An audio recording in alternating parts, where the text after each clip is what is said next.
तो भाई लोग कैसे हो। आज मैं आप लोग के लिए हॉरर स्टोरी लेके आया हूँ, हत्यारी गेंद।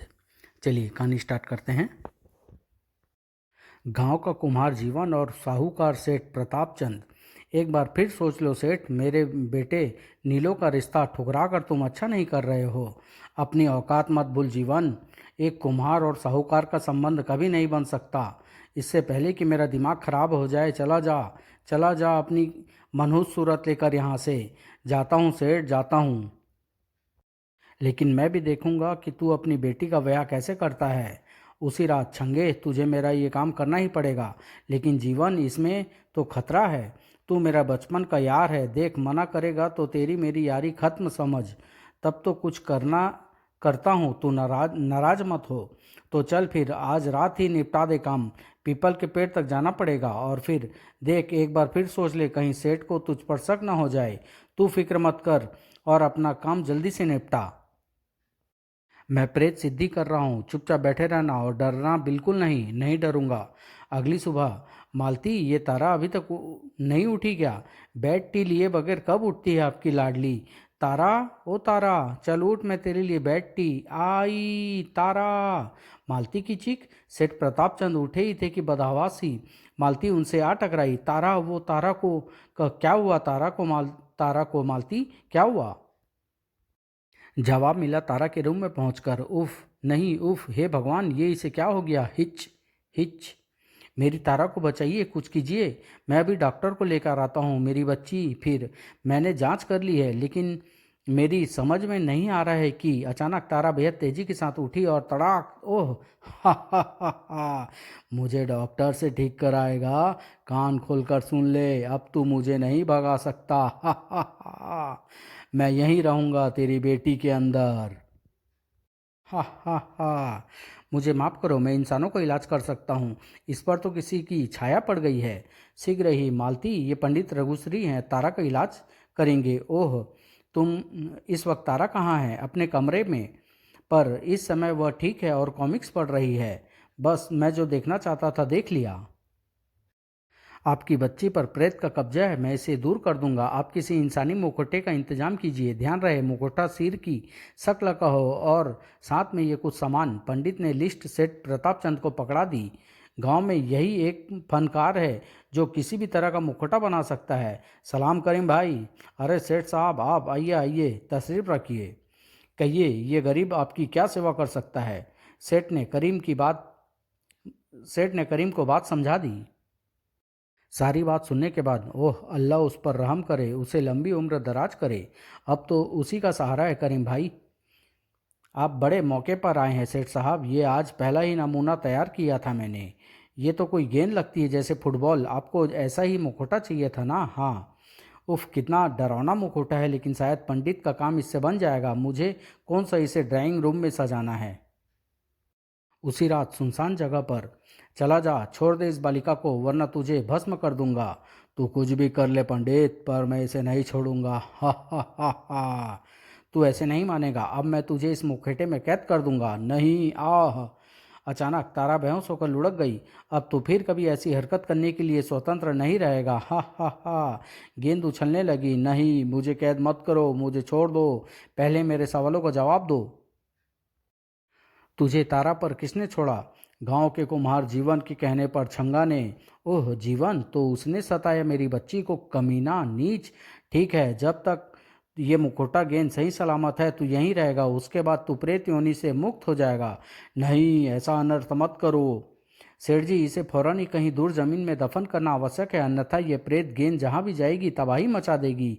मेरी बच्ची, अगर इस प्रेत गेंद को दफन कर दिया तो फिर उस कुत्ते जीवन को सबक कैसे मिलेगा? प्रेत गेंद लेकर सेठ प्रताप चंद पहुंच गया कुम्हार जीवन के घर के पिछवाड़े। भोर होने वाली है, जल्दी से इसे उस पेड़ पर उछाल देता हूँ। पेड़ पर अटकी वह किसी को नहीं दिखेगी। दिन इसी प्रकार गुजर गया। रात्रि को धप और ठक। कौन है? ठक। यहाँ तो कोई नहीं है। दो बार दरवाजा किसने खटखटाया? मैंने। तो कौन? मैं वही हूँ जिसे छंगा ने सेठ प्रताप चंद की बेटी तारा के ऊपर छोड़ दिया था। सेठ ने उपाय कर लिया और मेरी ये गत बन गई, जिसका जिम्मेदार तू भी है जीवन। मैं तुझे तेरे बेटे सहित खत्म कर दूंगा। प्रेत गेंद बला की सी तेजी के साथ उछलकर जीवन से टकराई। धड़ आ, बचाओ आ। बापू की चीख। क्या हुआ बापू को? बचाओ नीलो, बचा मुझे इस बला से। उफ, यह क्या बला है? आह बापू, मैं आ रहा हूँ बापू। नीलो ने जीवन को गेंद से छुड़ाने का भरपूर चेष्टा की। बचाओ बचाओ, मैं मर गया। आह बापू। हा हा हा। बापू। नीलो, किसने मारा जीवन को? वो उस भयानक मुखौटा वाली गेंद कहाँ गई? मुखौटा वाली गेंद? क्या बक रहे हो नीलो? भांग चढ़ा रखी है क्या? एक गेंद किसी का खून कैसे कर सकती है? मैं सच कह रहा हूँ, मैंने अपनी आंखों से फुटबॉल जितनी बड़ी और भयानक उस हत्यारी गेंद को बापू का खून करते देखा है। शीघ्र ही सेठ प्रताप, उस प्रेत मुखौटे वाली गेंद को आपने दबा दिया था ना? हाँ हाँ, जंगल में एक जगह, एक हाथ की गहराई पर। फिर उसने कुम्हार जीवन का खून कैसे कर दिया? कुम्हार जीवन का खून हो गया? हाँ, और मुझे पूरा यकीन है कि आपने उस प्रेत गेंद को दबाया नहीं था, बल्कि बल्कि उसे जीवन के घर में फेंक दिया था। यही सच है ना? हाँ, यह सच है। मैं उस नीच को सबक सिखाना चाहता था। ये तुमने बहुत बुरा किया सेठ, हम सब की जान आफत में पड़ जाएगी। उसी दिन पंडित नीलो के पास गया। नीलो, हो सकता है वह हत्यारी गेंद आज तुम्हें अपना शिकार बनाए। तो मैं क्या करूं? ये ताबीज पहन लो, इसके रहते वह आत्मा तुम्हारे निकट नहीं भटकेगी। रात को हु ये तो आवाज़, ये तो किसी की रोने की आवाज़ है। एक आवाज़ गूंजी, नीलो, नीलो। कौन? बापू? ये तो बापू की आवाज़ है। मगर वो तो पसीने में डूबे नीलो की निगाहें तस्वीर पर अटक गई। नीलो, मरने के बाद मेरी आत्मा भटक रही है। मैं आपके मुक्ति के लिए क्या करूं बापू?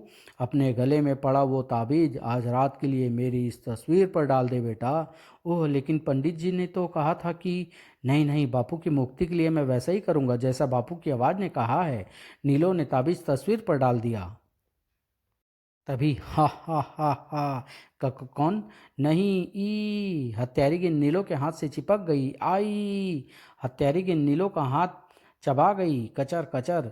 नीलो चीखता हुआ दरवाजे पर झपटा। बचाओ बचाओ। लेकिन दरवाजा खोलते ही नहीं, फच।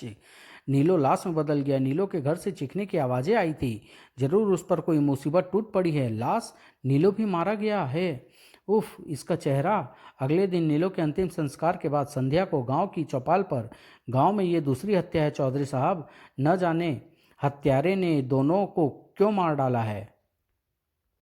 नीलो कह रहा था उसने फुटबॉल जितनी बड़ी और भयानक गेंद देखी थी जिसने जीवन का कत्ल किया। लेकिन ऐसी गेंद आई कहाँ से? जरूर किसी ने प्रेत मारक सिद्धि के बल का दुरुपयोग किया है। कहीं करीम मियाँ ने ही तो वो भयानक गेंद नहीं बनाई?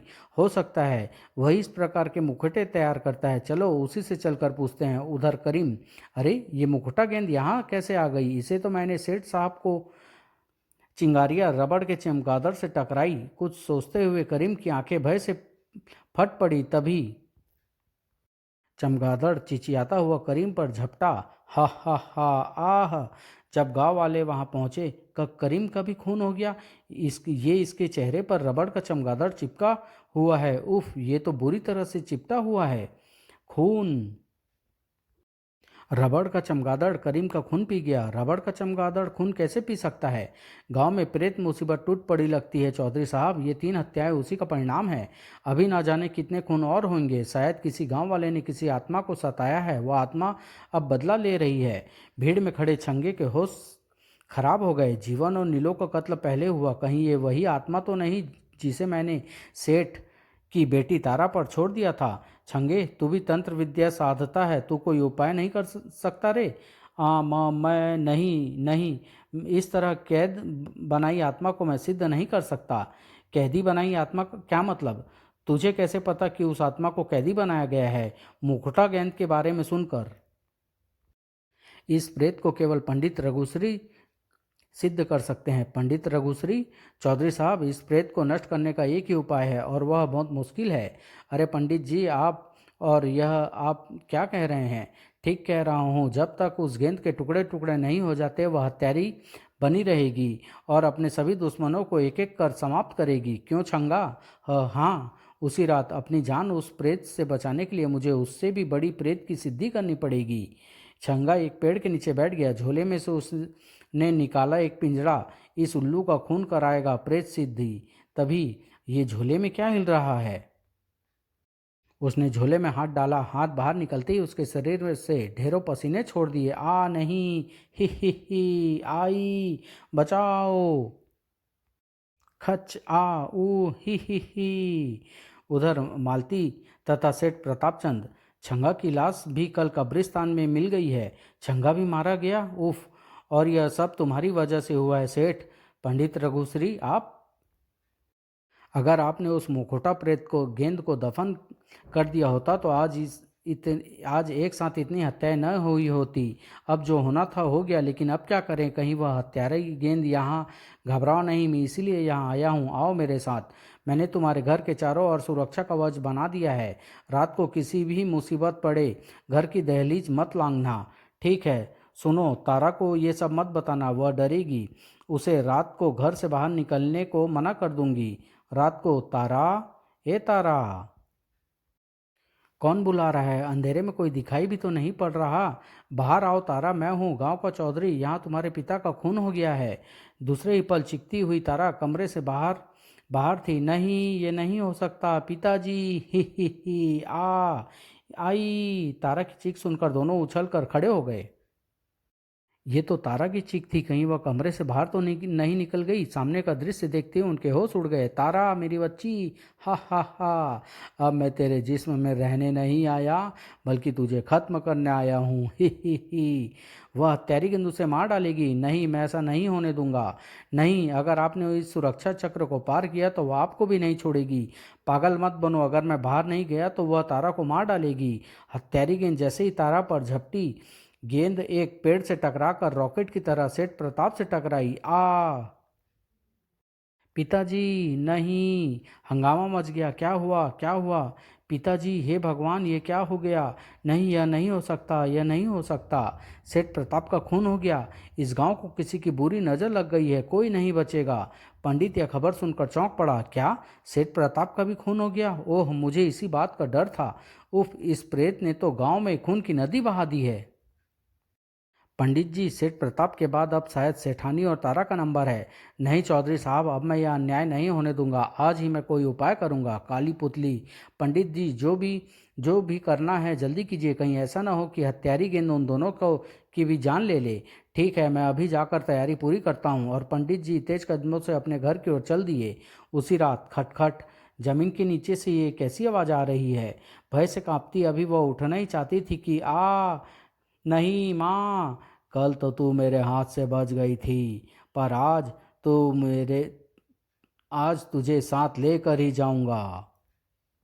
ठीक उसी पल बाहर, ओह, तारा की जान खतरे में है पंडित जी, जल्दी कीजिए। बचाओ, भीतर तूफान मचा हुआ था। बचाओ, बचाओ, ही। दीवार पर टंगी तलवार उतार ली तारा ने। हत्यारी गेंद, आज मैं तेरे टुकड़े टुकड़े कर दूंगी। साएं साएं, धड़, आह। ठीक इसी पल बाहर से दरवाजे पर पड़ी एक भरपूर चोट। पंडित जी जल्दी कीजिए, जल्दी, नहीं तो हत्यारी गेंद तारा को भी जीवित न छोड़ेगी। माँ, आह मेरी बच्ची। तारा की टांग छोड़कर हत्यारी गेंद पुनः तारा के सिर की ओर झपटी। नहीं, हा। उसी क्षण पंडित जी का हाथ ऊपर उठा और उन्होंने काले कपड़े से बनी उस पुतली का मंत्र बोलते हुए जमीन पर दे मारा। और भड़ाक, आह, एक तेज चीख गूंजी और फिर शांति छा गई। चौधरी साहब, इस सारे खूनी खेल के जिम्मेदार यही लोग थे जो हत्यारी गेंद का शिकार हुए। काश इंसान के भीतर पनपती बदले की भावना हमेशा के लिए समाप्त हो जाती। मेरी बच्ची, तू ठीक तो है ना? हाँ माँ, समाप्त।